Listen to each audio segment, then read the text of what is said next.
pope, cardinal, archbishop, bishop, priest, deacon, sister, brother, layperson.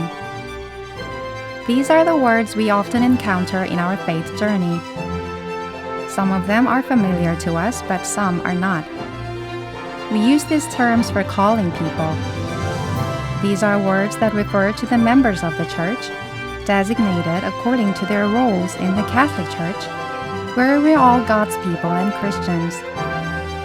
At a glance, they seem to be many and complicated, but they're actually simple and not very complicated.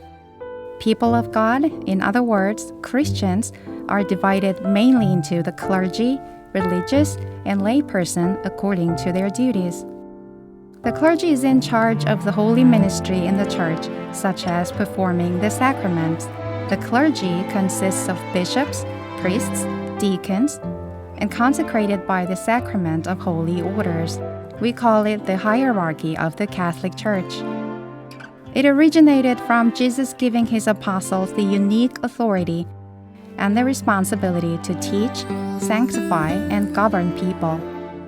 Among the clergy, the bishop is the apostles' successors and has jurisdiction over the local churches, that is, dioceses, thus becoming the center of unity. The bishop is also the ordinary minister of the sacrament of confirmation and the conferrer of the sacrament of holy orders. When there are not many believers, the bishop alone ministered to the whole area where he was in charge. Since the number of believers increased and the ministering area expanded, the bishop has needed a cooperator, and that cooperator is the priest. A priest cares for a parish community and takes specific duties entrusted by the bishop. He celebrates the Mass and the sacraments, teaches the church's doctrines, and serves the parish community. A priest also takes care of the elderly, the weak, the sick, and the dying, and pays special attention to the poor and the suffering. A deacon is ordained for the ministry of the church. He assists the bishop and the priest through liturgy, pastoral care, and charitable acts of love. Then let us look at the words Pope, Cardinal, and Religious. Both the Pope and the Cardinal belong to the College of Bishops. Significantly, the Pope is the head of the College of Bishops. Just as Peter the Apostle was the head of the apostles, the Pope is the head of the entire bishops. Also, just as the risen Jesus gave the command to Peter the Apostle, "Feed my sheep," the mission of the Pope is to take care of all believers so that they can freely live their faith in the truth and stay in the Lord.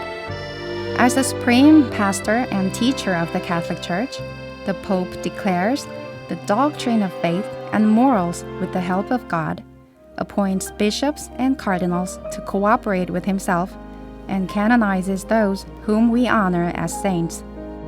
Additionally, the Pope may introduce, change, or abolish the liturgical forms, and also can open, preside over, and close the council. And as the head of the Vatican City-State, the Pope meets with representatives from other countries and proclaims the gospel to the world through his words and actions. A cardinal is a person who assists and advises the Pope.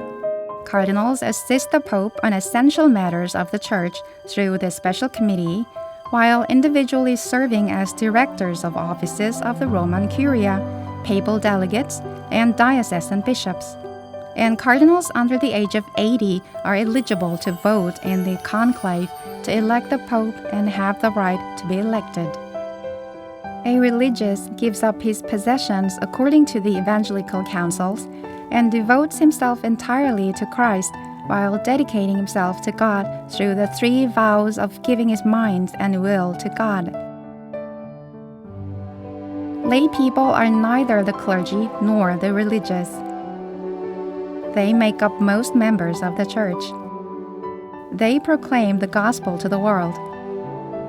Lay people have a job, build a family, live in the world, while proclaiming the gospel in the Church and the world. Likewise, clergy, religious, and lay people are members of the church. And all members are practicing their calling in their positions.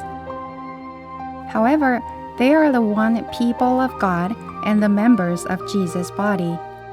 That means, in the church, there is a diversity of ministry, but a oneness of mission.